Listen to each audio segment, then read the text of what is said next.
ماشاءاللہ سید جعفر شاہ صاحب اپنے حسب و نسب کے مطابق اللہ رب العزت کی ان پہ خصوصی رحمتیں ہیں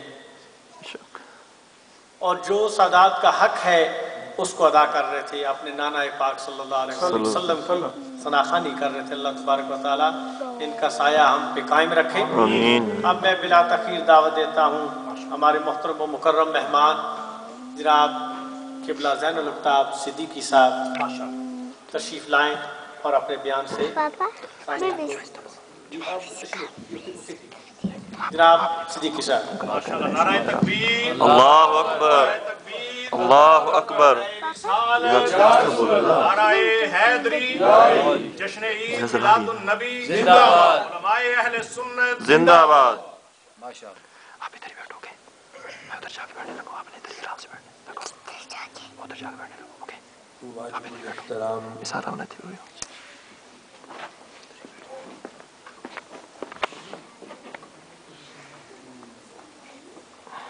ذی وقار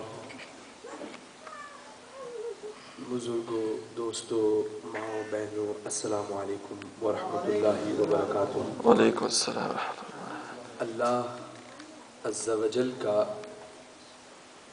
بے حد فضل اور احسان ہے کہ اس نے مجھے اور آپ کو ہماری مصروف ترین زندگیوں میں کچھ ایسے لمحات فراہم کیے جن لمحات میں ہم اس کے گھر میں آ کے اس کا اور اس کے محبوب کا ذکر سن رہے ہیں اور سنا رہے ہیں.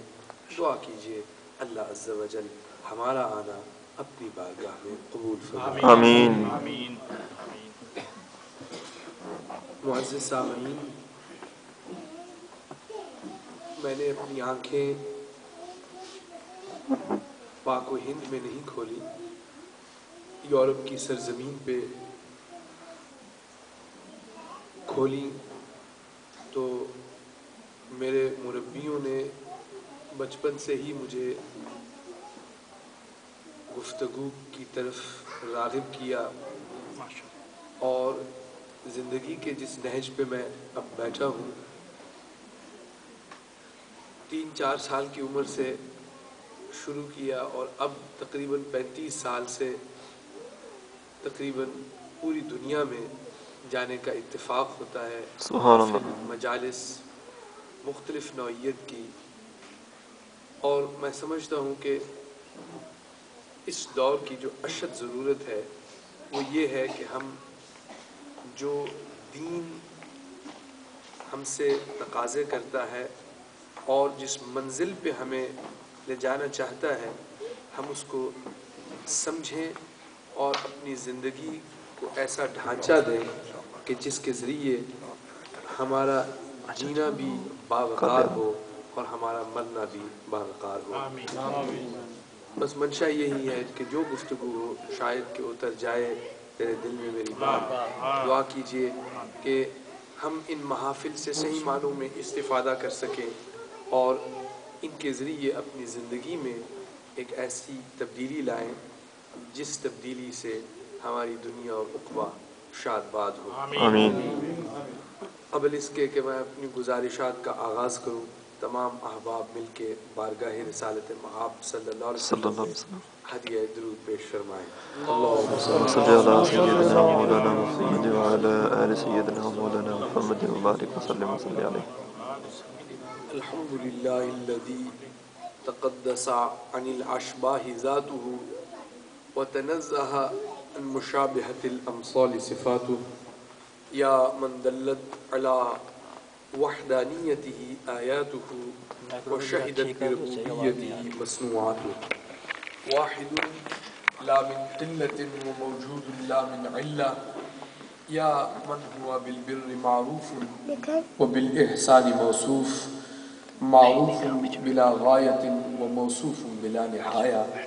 اول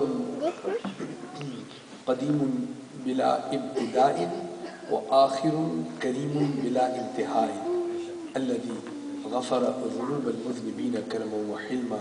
یا من لیس کمثلہ شیء وهو السميع البصير حسبنا الله وكفاه سمع الله لمن دعا ليس وراء الله منتهى من اعتصم بالله فقد نجا سبحان من لم يزل ربا رحيما ولا يزال كريما أما بعد فقال الله عز وجل في القرآن المجيد والفرقان الحميد إن الله وملائكته يصلون على النبي يا أيها الذين آمنوا صلوا عليه وسلموا تسليما الصلاة والسلام وعلى آله وصحبه وبارك وسلم وسلم عليه. تمام محامد و محاسن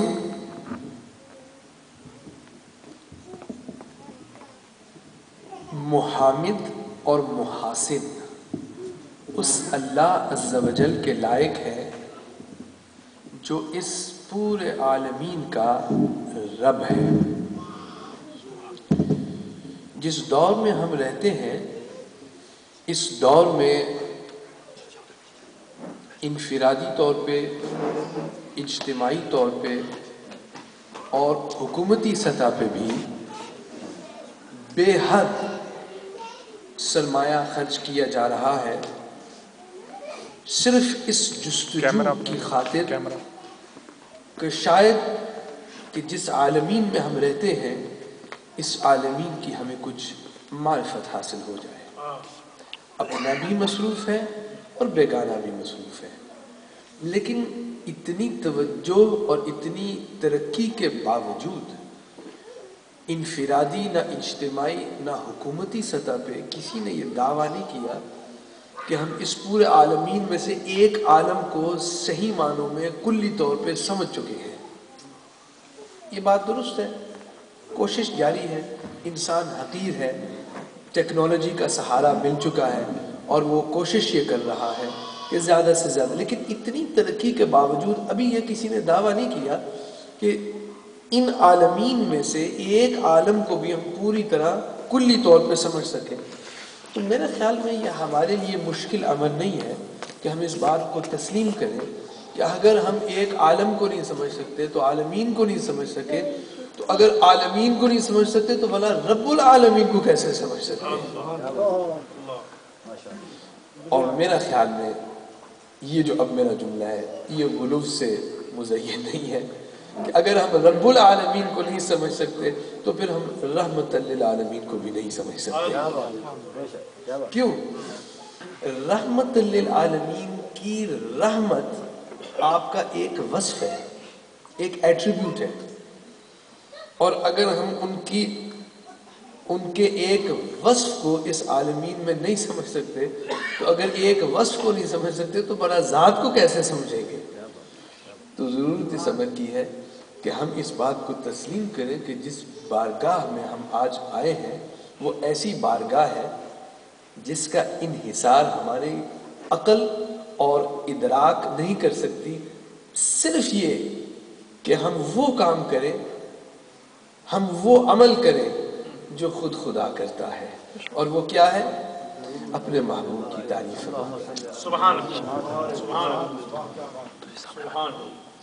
جب آپ بازار سے کوئی چیز خریدنے جائیں، میں ذرا معذرت چاہتا ہوں، میں ذرا رسمی گفتگو سے ہٹ کے کچھ باتیں کرنا چاہتا ہوں اور ذرا جس کو آپ کہتے ہیں کھلی ڈولی باتیں کرنا چاہتا ہوں، کیونکہ اس دور میں ضرورت اس عمل کی ہے کہ ذرا کھل کے آنیسٹلی کچھ باتیں کی جائیں. جب آپ بازار میں کوئی جاتے ہیں کسی پروڈکٹ کو خریدنے کے لیے، چاہے جتنا بھی کمپلیکیٹڈ وہ پروڈکٹ ہو، تو جس شخص نے اس کو بنایا، جس کمپنی نے وہ بنایا اس کو، تو ان کی ایک ملی اور ایک قانونی ذمہ داری بنتی ہے کہ چاہے جتنا وہ بہترین پروڈکٹ ہو اس کے ساتھ انسٹرکشن مینیول ضرور دیتے ہیں. کیوں؟ اگر آپ کو اس کے استعمال میں کوئی دقت محسوس ہو یا اس سے کوئی خطرہ ہو، یا اگر آپ اس سے صحیح معنوں میں استفادہ کرنا چاہیں تو بنانے والوں نے اس کی ساری تفصیل انفارمیشن بکلیٹ میں دے دی ہے. اب اگر آپ بازار سے کوئی چیز خریدنے جائیں اور اس انسٹرکشن مینیول کو پڑھے بغیر استعمال کریں تو اب جو آپ کو نقصان ہوگا اس میں کوئی قصور بنانے والے کا نہیں ہے، اب جو آپ اس سے صحیح معنوں میں استفادہ نہیں کر سکتے، اس میں کوئی قصور بنانے والے کا نہیں ہے، یا اگر آپ اس کو اس کا حق ادا نہیں کرتے تو بنانے والا نردوش ہے، کیوں اس نے اپنی ملی اور قانونی ذمہ داری کو پورا کر دیا ایک انسٹرکشن مینیول کے ذریعے کہ اب اس کو پڑھو، جتنا اس پہ دسترست حاصل کرو گے اتنا ہی استفادہ کرو گے، اتنا ہی نقصان سے بچو گے۔ معزز سامعین، میں آپ کے سامنے ایک بڑی نئی بات پیش کرنا چاہتا ہوں، یقیناً آپ نے سنی تو ہوگی، لیکن اس موضوع کے ضمن میں اللہ عز و جل نے اس پوری کائنات کو پیدا کرنے سے قبل اس پوری کائنات کا جتنا بھی ڈیٹا ہے، آج کمپیوٹر کا دور آیا ہے جس میں تمام چیزوں کا ڈیٹا موجود ہے، لیکن میرے اور آپ کے خالق و مالک نے پوری کائنات کا جتنا بھی ڈیٹا تھا، جتنا بھی علم تھا، جتنا بھی مواد تھا، کیا ہوا، کیا ہو رہا ہے، کیا ہونا ہے، اول تا آخر جتنا بھی تھا ایک جگہ جمع فرما دیا، اور اس کمپیوٹر کا نام اللہ عز و جل نے کیا رکھا؟ نہیں، ذرا آپ تھوڑی سی اس معاملے میں، اس کمپیوٹر کا نام ہے قلم۔ کیا نام ہے؟ قلم۔ اور یہ وہ قلم نہیں ہے جیسے میں اور آپ اس کو لکھتے ہیں اور وہ ہماری منشا سے لکھتا ہے اور اس کو سیاہی کی ضرورت ہے، یہ اور چیز ہے۔ کبھی پھر وقت ملا تو میں اس معاملے میں وضاحت کروں گا کہ قلم کیا چیز ہے، لیکن یہ بات تو درست ہے کہ احادیث صحیحہ، یعنی وہ احادیث جن پہ پوری امت کا اتفاق ہے، ان سے یہ پتہ چلتا ہے کہ سب سے پہلے اللہ عز و جل نے قلم کو پیدا فرمایا۔ اول ما خلق اللہ القلم، تو جب قلم کو پیدا فرمایا تو فعلم القلم، قلم کو علم عطا فرمایا۔ بات سب علم سے شروع ہوتی ہے، پیدائش کے فوراً بعد علم دیا، فعلم القلم، اور پھر علم دینے کے بعد اس کو حکم دیا۔ اللہ کو صرف علم از خود ایک اینٹیٹی پسند نہیں ہے، اس علم کے ساتھ کچھ حرکت بھی ہونی چاہیے۔ وہ کیا ہے؟ جے کر دین علم وچ ہوندا تے سر نیزے کیوں چڑھ دے ہو۔ ہم نے اور آپ نے دین کو صرف لیکچرز، یہ اسباق پڑھنے پڑھانے کا پہ محدود کر دیا ہے کہ شیخ صاحب آ رہے ہیں، پڑھا رہے ہیں، جا رہے ہیں، آ رہے ہیں۔ یہ دین صرف پڑھنے پڑھانے کا نام نہیں ہے۔ جے کر دین علم وچ ہوندا تے سر نیزے کیوں چڑھ دے۔ بہرحال اللہ عز و جل نے قلم کو علم دیا اور اس سے پھر کام لیا۔ ہاں، اللہ کام لیتا ہے۔ فرمایا اکتب، لکھ۔ یہ حدیث صحیح ہے۔ کیا کہا؟ اکتب، اس کا کیا معنی ہے؟ لکھ۔ اب جب لکھا تو کیا لکھا قلم نے؟ تو احادیث کے الفاظ ہیں فَكَتَبَ مَا كَانَ وَمَا يَكُونُ، جو ہو چکا تھا اور جو ہونے والا ہے تا آخر سارے کا سارا ایک دفعہ لکھ دیا۔ اب اس تمہید کے آغاز میں یا اس حدیث کے آغاز میں نے الفاظ جو استعمال کیے ہیں وہ یہ تھا کہ اللہ نے سب سے پہلے کس کو پیدا فرمایا؟ کس کو؟ قلم کو۔ تو اب ایک سوال یہ اٹھتا ہے کہ اگر قلم کو سب سے پہلے پیدا فرمایا تو جب اس کو حکم دیا نا کہ لکھ، تو چاہیے تو یہ تھا کہ وہ لکھے، کیونکہ وہ پہلے تھا نا، تو چاہیے تو یہ تھا کہ وہ لکھے جو ہونے والا ہے، لیکن حدیث کے الفاظ یہ نہیں ہیں۔ حدیث کے الفاظ ہیں اس نے لکھا جو ہو چکا ہے اور جو ہونے والا ہے۔ تو حضرات محدثین فرماتے ہیں اگر قلم پہلے تھا تو اس نے پچھلی بات کون سی لکھی؟ اس کا معنی یہ ہوا کہ قلم سے پہلے بھی کچھ تھا۔ بات سمجھ آ رہی ہے؟ اگر میں آپ کو کہوں کہ جی آپ اس محفل میں پہلے آئیں اور آپ سب سے پہلے تھے تو لوگوں کا تعارف کریں. تو آپ جو آپ سے پہلے تو کوئی نہیں ہے تو آپ صرف اسی کا تعارف کریں گے تو اب آئے گا. تو اگر پہلے قلم تھا، اول ما خلق اللہ القلم، اللہ نے قلم کو پیدا پہلے فرمایا، تو قلم نے کیا لکھا جو ہو چکا تھا، ما کانا. اس میں کوئی ترجمے میں ہیرا پھیری نہیں ہے، آپ دنیا میں کوئی بھی ترجمہ دیکھ لیں. ما کانا و ما یکون، جو ہو چکا تھا اور جو. تو حضرات محدثین فرماتے ہیں اس کا مقصد یہ ہے کہ قلم اول نہیں تھا، ہاں کائنات کے اعتبار سے اول تھا، لیکن اس مخلوق کا انحصار صرف یہ کائنات نہیں ہے. کائنات میں پہلے قلم تھا، اگر قلم سے کچھ پہلے تھا تو وہ نور مصطفیٰ صلی اللہ علیہ وسلم. نعرہ تکبیر، اللہ اکبر، نعرہ تکبیر، اللہ اکبر، نعرہ رسالت، یا رسول اللہ، نعرہ حیدری، یا علی، شان مصطفیٰ زندہ باد. اب ذرا موضوع کی طرف آئے. قلم کو علم دیا اور علم کلی دیا، ایک ہے جزوی اور ایک ہے کلی. یہ ایک ذرا ہے ٹیکنیکل لفظ، لیکن ذرا غور فرمائیے. ایک ہے کلی اور ایک ہے جزوی. جز کہتے ہیں تھوڑا سا، کل کہتے ہیں سارا. کوئی ایسا علم نہیں ہے اس کائنات کے متعلق جس کا علم اللہ نے قلم کو نہ دیا ہو. توجہ ہے نا. اور پھر قلم کو کہا لکھ، اور اس نے لکھا. کہاں لکھا؟ جس مقام پہ لکھا اس مقام کا نام ہے لوح محفوظ. کیا نام ہے؟ لوح محفوظ. اب لوح محفوظ کے بارے میں آپ نے یقیناً سنا ہوگا کہ یہ جو لوح محفوظ ہے یہ ایکچولی اللہ کا سینٹرل کمپیوٹر ڈیٹا بیس ہے. آپ کی زندگی کے بارے میں کوئی ایسا عمل نہیں ہے یا کوئی ایسی انفارمیشن نہیں ہے جو کہ لوح محفوظ میں نہ لکھی ہو. مثال کے طور پہ آپ کے سر پہ کتنے بال ہیں؟ بس ٹھیک ہے. دوسرا لا دو نا،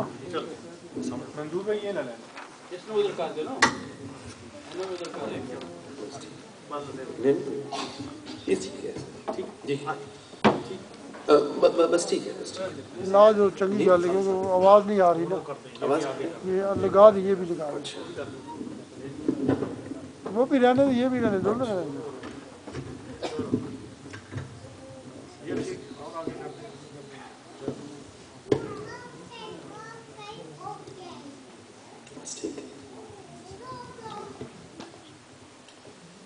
آپ کے سر پہ کتنے بال ہیں آپ کو شاید اس کا علم نہیں ہے. گننے کی کوشش کر لیں، بڑا لمبا کام ہے، لیکن یہ علم لوح محفوظ میں ہے. اس زمین پہ کتنے ریت کے ذرات ہیں اس کا علم بھی لوح محفوظ میں ہے. یعنی میں مثال یہ دینا چاہتا ہوں کہ کوئی ایسا علم نہیں ہے جس کا علم لوح محفوظ میں نہ ہو. تو اللہ عز و جل نے یہ دو ایسی مخلوقات کو پیدا کیا جن کو علم کلی عطا فرما دیا. علم کلی. اور اس میں دنیا کا ہر مکتب فکر اتفاق کرتا ہے کہ یہ بات بالکل درست ہے. قلم کو سارا علم دیا، قلم نے لوح محفوظ کو علم دیا. اس میں کوئی یعنی ایسی بات نہیں ہے. اب جب لوح محفوظ میں سارا علم قلم بند کر دیا تو منشاء ایزدی یہ تھی کہ اب میں انسان کی رشد و ہدایت کے لیے کچھ اہتمام کروں. تو جو انسان کی ترقی ہوئی تو اللہ عز و جل نے جیسے کمپیوٹر سے آپ کے گھر پہ کمپیوٹر پڑا ہو، آپ کو کچھ مواد اس میں سے چاہیے. اب یہ نہیں کہ آپ ہر جگہ کمپیوٹر اٹھاتے پھریں. آج ٹیکنالوجی نے بتایا کہ فلیش ڈرائیو ہے، فلاپی ڈرائیو ہے، سی ڈی ہے، ڈی وی ڈی ہے، آپ اس میں جو فائلز چاہیے کاپی کر کے جہاں چاہے لے جائیں. تو اللہ عز و جل نے کچھ فائلیں کاپی کر کے لوح محفوظ سے انسانوں کی رشد و ہدایت کے لیے بھیج دی. سبحان اللہ، سبحان اللہ. اور اس تحریر کا کیا نام تھا؟ اس تحریر کا نام تھا تورات. تورات لوح محفوظ کا ایک ٹکڑا ہے، ایک جز ہے. کہا یہ ضرورت انسانی کے مطابق جو تمہاری ضروریات ہے میں نے سامنے رکھ کے یہ کچھ ٹکڑے لوح محفوظ سے نازل کر دیے، اے موسیٰ لے جاؤ ان کے لیے. اب موسیٰ علیہ السلام کے بعد جو زمانہ ترقی یافتہ ہوتا گیا تو انبیاء علیہ السلام جن پہ کتاب نہیں اترنی تھی ان کو اللہ عز و جل نے لیٹرز بھیجے، صحائف جن کو ہم کہتے ہیں، صحیفہ. تو وہ جیسے آپ کی کتاب ہوتی ہے آپ اس میں اڈینڈم رکھتے ہیں کہ بھئی نیکسٹ اڈینڈم، تو یکے بعد دیگرے تورات کے اڈینڈمز بڑھتے گئے کیونکہ ضرورت انسانی بڑھتی گئی. انبیاء جو بعد میں آنے والے انہوں نے صحائف میں اضافہ کیا یہاں تک کہ اتنے صحائف ہو گئے. ضرورت اس عمل کی تھی کہ جب مصنف کو اس بات کا احساس ہو کہ اب اڈینڈمز بہت زیادہ ہو گئے تو وہ پھر ایک ریوائزڈ ایڈیشن بھیج دیتا ہے، ایک نیکسٹ ایڈیشن، ریوائزڈ ایڈیشن بھیج دیتا ہے. تو اللہ عز و جل نے جب دیکھا کہ یہ کچھ زیادہ صحائف ہو گئے ہیں اور تورات اور صحائف کو جمع کرنا ذرا کچھ یہ لمبا کام ہے تو اللہ عز و جل نے ایک ریوائزڈ ایڈیشن بھیجا. اس ریوائزڈ ایڈیشن کا نام تھا زبور. کہ اب یہ دور حاضرہ کی ضرورت کے مطابق ہے، اس کو جا کے آپ بھیجیں دیں اور لوگ اس سے استفادہ کریں. جو زمانہ ترقی کرتا گیا اللہ عز و جل نے اسی طرح اور صحائف بھیجے. جو صحائف کی تعداد بڑھتی گئی ریوائزڈ ایڈیشن کی پھر ضرورت آ گئی. وہ جو آخری ریوائزڈ ایڈیشن آیا اس آخری ریوائزڈ ایڈیشن کا نام تھا انجیل. انجیل کے بعد اب جو بھی انسانی ضروریات تھی وہ تمام اس میں پوری ہو گئی. لیکن اب جو زمانہ اس کے بعد ترقی کرتا گیا ضرورت اس امر کی تھی کہ اب ایک اور کتاب، ایک ریوائزڈ ایڈیشن بھیجا جائے. لیکن اس موقع پہ اللہ عز و جل نے کوئی ریوائزڈ ایڈیشن نہیں بھیجا. یقیناً جو سابقہ ایڈیشنز میں مواد تھا وہ اس میں ضرور تھا لیکن یہ ریوائزڈ ایڈیشن نہیں تھا. اس ایڈیشن میں اور سابقہ ایڈیشنز میں آپ کو پتہ ہے میں کس ایڈیشن کی بات کر رہا ہوں؟ قرآن حکیم. اس ایڈیشن میں اور سابقہ ایڈیشنز میں ایک بہت بڑا فرق تھا. کیا فرق تھا؟ فرق یہ تھا کہ وہ جو ایڈیشنز تھے نا تورات، زبور، انجیل اور صحائف وہ لوح محفوظ کے ٹکڑے تھے، جز تھے. قرآن لوح محفوظ کا جز نہیں تھا، ٹکڑا نہیں تھا. قرآن لوح محفوظ کے ساتھ اس کا کیا تعلق تھا؟ اللہ عز و جل ہمیں تعلیم دیتا ہے کہ پورے کا پورا لوح محفوظ اور اس کا تمام مواد سارے کا سارا اللہ نے 30 پاروں میں قلم بند فرمایا. اور ہمیں عجیب بات ہے ہم قرآن کو اپنے گھروں میں سجا کے رکھتے ہیں. جب کوئی صبح تلاوت کرنی ہو یا کوئی فوت ہو جائے ثواب یا عیسیٰ علیہ السلام کے لیے پڑھتے ہیں اور رکھ کے اس کو چون کے رکھ دیتے ہیں. یہ ہمارا تقاضا قرآن سے. اور جب مسئلہ مسائل کی بات کرتے ہیں یہ تو علماء کی بات ہے، نہیں ہمارا مسئلہ نہیں ہے، یہ تو مولویوں کا کام ہے، وہ جانے ان کا کام جانے. لیکن دیکھیے اس میں ذرا تھوڑی سی ایک فکریہ کی بات ہے کہ اللہ عز و جل نے ذرا یہ مائنڈ نہ کرنا، میں یہ بات کرنے لگا ہوں، اگر اس قرآن کا مقصد صرف تلاوت ہوتا تو پھر اس قرآن کی کوئی ضرورت نہیں تھی. کیوں؟ تلاوت کا فائدہ کیوں ہے؟ کیونکہ الہامی کتاب ہے. تو زبور بھی تو الہامی کتاب تھی، تو زبور کافی ہوتی ہے ہمارے لیے، اس کی تلاوت کرتے ثواب ہوتا. یہی ہے نا، آپ کے آباء و اجداد نے یہی سکھایا نا، تلاوت کریں گے ثواب ہوگا. تو اگر صرف اس قرآن کا مقصد تلاوت ہوتا ہمارے لیے، عوام الناس کے لیے، باقی میں بات کر رہا ہوں، تو پھر زبور ہی کافی تھا اس کے لیے. اور اگر مسئلے مسائل نکالنے صرف علماء کا اور اس سے استفادہ اور اس کی علم کی گہرائیوں تک پہنچنا صرف علماء کا کام تھا تو پھر یعنی میں نہیں سمجھتا. ہمارے ہاں ایک بڑی عام بات چلتی ہے، نہیں جی ہم تو عربی نہیں جانتے. میں نے ایک صاحب سے پوچھا بھئی آپ قرآن کے ساتھ کیسا؟ نہیں جی وہ ہاں عربی نہیں جانتے نا، وہ تو یہ علماء کا کام ہے، وہ عربی جانتے. میں نے ان کو کہا، میں نے کہا اگر صرف عربی دانی، عربی آپ کو بات سمجھ آ رہی ہے؟ میں معذرت چاہتا ہوں ذرا ہٹ کے ذرا بات کر لوں. عربی دانی اگر قرآن کے علم کی ضمانت ہوتی، عربی دانی اگر قرآن کے علوم کی ضمانت ہوتی تو میں قسم کھا کے کہتا ہوں آج اس دنیا میں کوئی عربی گمراہ نہ پھرتا. بڑے بڑے عربی گمراہ پھرتے، مسلمان ہو کے بھی گمراہ، اور وہ جناب عیسائی عربی آپ کو ملیں گے، یہودی عربی ملیں گے. کیا ان کے پاس عربی کیا علم نہیں؟ قرآن وہ ایسے پڑھتے ہیں جیسے آپ جنگ اخبار پڑھتے ہیں، کوئی پرابلم نہیں ان کے لیے، وہ آپ اٹھا کے اس کو پڑھتے ہیں. لیکن قرآن دانی جو ہے وہ فقط عربی دانی سے نہیں آتی ہے. اور میں نے جو بات آپ کے سامنے پیش کی ہے وہ یہ ہے کہ لوح محفوظ کے تمام علوم، اب آپ کہیں گے نہیں جی یہ تو علماء کا کام ہے. اب علماء کے پاس آپ جائیں گے نا تو آپ کو علماء پتہ کیا کہیں گے؟ وہ کہیں گے جی اس قرآن میں صرف 500 آیات ہیں جس پہ ہم بات کرتے ہیں، 500 سے ہٹ کے، یا 501 سے ہٹ کے ہم بات نہیں کرتے. وہ کون سی 500 آیات ہیں؟ ان کو علوم فقہ میں، علوم اصول میں کہتے ہیں محکمات. نماز پڑھو، روزہ رکھو، زکوٰۃ دو، یہی دار و مدار ہے ہمارے علم کا. علماء یہ کہیں گے، علماء کہیں گے دیکھیں جی یہ جو باقی آیت ہے نا کہ وہ قرآن کی 3 آیات ہیں، 3 قسم کی آیات ہیں. کتنی قسمیں؟ 3. ذرا مل کے بولے کتنی قسمیں؟ اصل مجھے پتا چلتا ہے، میں آپ سے ڈانٹ کی توقع نہیں رکھتا، لیکن یہ توقع رکھتا ہوں کہ آپ ذرا فالو کریں، کیونکہ جو میرا اصل پیشہ ہے قانون کا، اس میں یہ ہے کہ اگر سامعین کی سماعت نہ ہو تو کیس چاہے جتنا مضبوط ہو بات بنتی نہیں ہے. آج جوری سامنے بیٹھی ہو، بندہ جتنا مرضی باں کرتا رہے، پلے ہی نہ پڑے گی تو کیس کیسے بندہ جیتے گا. بہرحال میں یہاں جیتنے کے لیے نہیں آیا، میں ایک آپ سے کچھ گفتگو افہام تفہیم کے لیے آیا ہوں. ہاں وہ میں کیا بات کر رہا تھا؟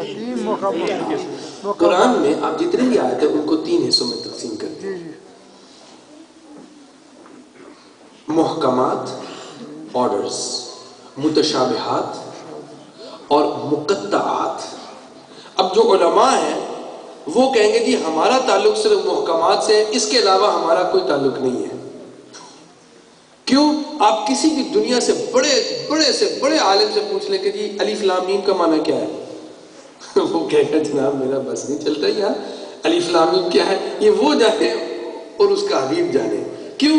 یہ جیسے ہمارے دادا رحمۃ اللہ علیہ فرماتے تھے، جیسے وہ موس کوڈ نہیں ہوتا،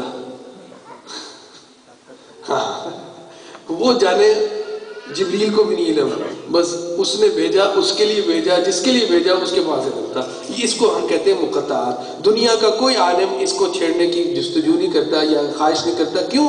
وہ حقیر ہے، وہ کہتے ہیں یار یہ یاسین، طٰہٰ، یہ ہمارے علم سے باہر. اس کو ہم کہتے ہیں آیات مقطعات. مقطعات. اب دوسری آیت ہے متشابہات. آپ ایسے سوچیں کہ پورے قرآن 30 پارے میں تقسیم ہے نا، اور 30 پاروں میں سے 500 آیات نکال دیں. 500 آیات کا دار و مدار شریعت پہ ہے، اس کا تعلق علماء کے ساتھ ہے. اس کے بعد علماء آپ سے ہاتھ جوڑ کے کہیں گے جی باقی آیات جو ہے نا اس پہ ہمارا کوئی بس نہیں چلتا. کیوں؟ اب جو اللہ نے کہہ دیا وہ جانے، اس کا حبیب جانے.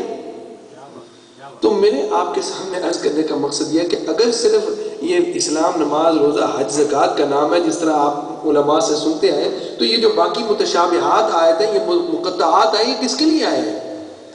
یہ کسی فرشتے کے لیے تو نہیں آئے کہ وہ فرشتہ ہی سمجھے گا اس کو، یا کسی جن کے لیے، انسانوں کے لیے ہے کتاب. اور ویسے بھی ہمارے ہاں ایک غلط فہمی چلتی ہے. بائی دا وے یہ گرو گرنتھ صاحب کس کی کتاب ہے؟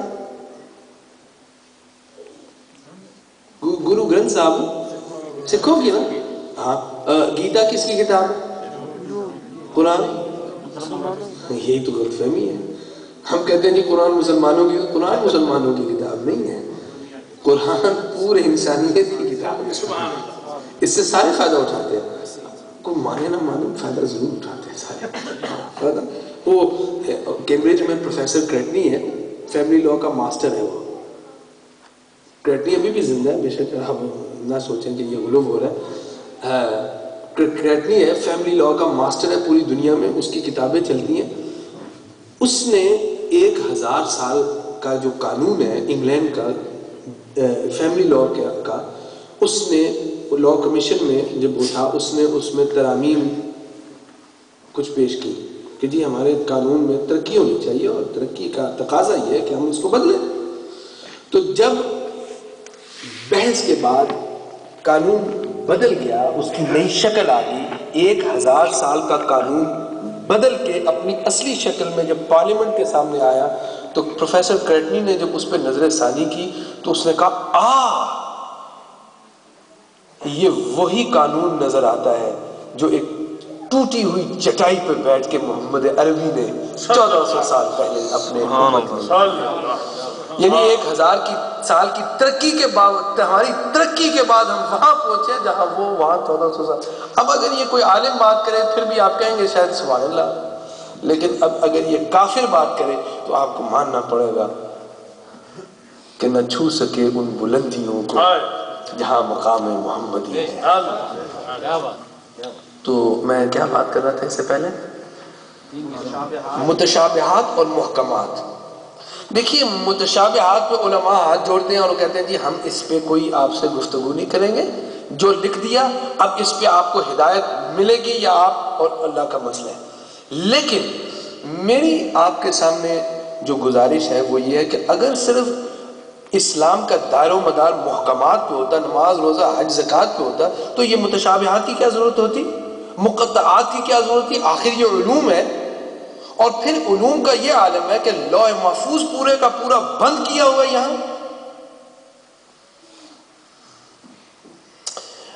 اگر اس میں تمام علوم ہے، آپ کے سر پہ کتنے بال ہیں اس میں لوح محفوظ میں لکھے تو قرآن میں بھی ہونا چاہیے، ریت کے ذرات کتنے تو اس میں قرآن میں بھی ہونا چاہیے، تو آپ کو کیوں نہیں ملتا؟ آپ کھولیں تو کچھ نہیں ملتا، آپ کو آیات ملتی ہیں۔ تو عقل کا تقاضا یہ ہے کہ اگر اس میں سب کچھ ہے تو اس میں سب کچھ ہمیں کیوں نہیں ملتا؟ ہاں کمپیوٹر کی دنیا میں آئے تو آئی ٹی ایکسپرٹس آپ کو بتائیں گے کہ کبھی کبھی ہم بڑی بڑی فائل جو ہے نا ان کو زپ کر دیتے ہیں، بڑی بڑی فائل ہو نا ان کو ہم زپ کر دیتے ہیں تاکہ ان کو آپ ٹرانسپورٹ کر سکتے ہیں۔ مثال کے طور پر ایک نعت ہے، وہ 2 گھنٹے کی نعت ہے، اب اس کو آپ اپنے فون پہ لانا چاہیں تو ہم اس کو زپ کر دیں گے نا ایک پروگرام میں، تو اس کے ذریعے وہ کمپریس ہو جائے گی فائل۔ اب اس کو آپ اپنے فون پہ سننا چاہیں تو آپ کے پاس وہ سافٹ ویئر ہونا چاہیے جس سے وہ انزپ ہو جائے۔ تو اگر قرآن کے علوم کا عالم یہ ہوتا کہ ہر کوئی اٹھا کے استفادہ کر سکتا تو پھر نبی کی کیا ضرورت ہوتی؟ تو اللہ عز و جل نے قرآن میں تمام علوم اور لوح محفوظ کے تمام علوم بند کر دیے اور انسانوں کو کہا ہے انسانوں یاد رکھنا میں نے صرف کتاب نہیں بھیجی، ایک کتاب والا بھی بھیجا ہے۔ سبحان اللہ۔ اور جس طرح کتاب میں تمام علوم ہے نا بند، میں نے اپنے محبوب کو کتنے علوم دیے اس کی گنتی ہے۔ ہاں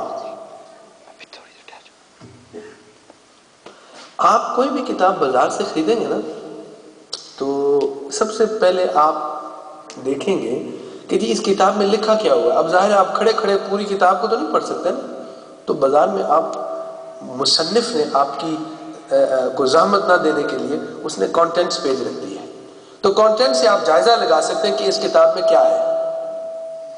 تو کانٹینٹس جو ہے اس سے آپ کو مصنف کے دائرے کا پتہ چلتا ہے کہ اس نے کس دائرے کے تحت گفتگو کی ہے۔ تو اللہ عز و جل نے جب قرآن کے کانٹینٹس کی گفتگو کی نا کہ اس کے کانٹینٹس کیا ہیں، اب میں کہوں کہ قلم بند کر دیا، لوح محفوظ بند کر دیا تو یہ اور بات ہے۔ اللہ عز و جل خود ارشاد فرماتا ہے کہ اس قرآن کے کانٹینٹس کیا ہیں، ذرا کلام الہی سماعت فرمائیں۔ اللہ عز و جل ارشاد فرماتا ہے وَنَزَّلْنَا عَلَيْكَ الْكِتَابَ تِبْيَانًا لِكُلِّ شَيْءٍ۔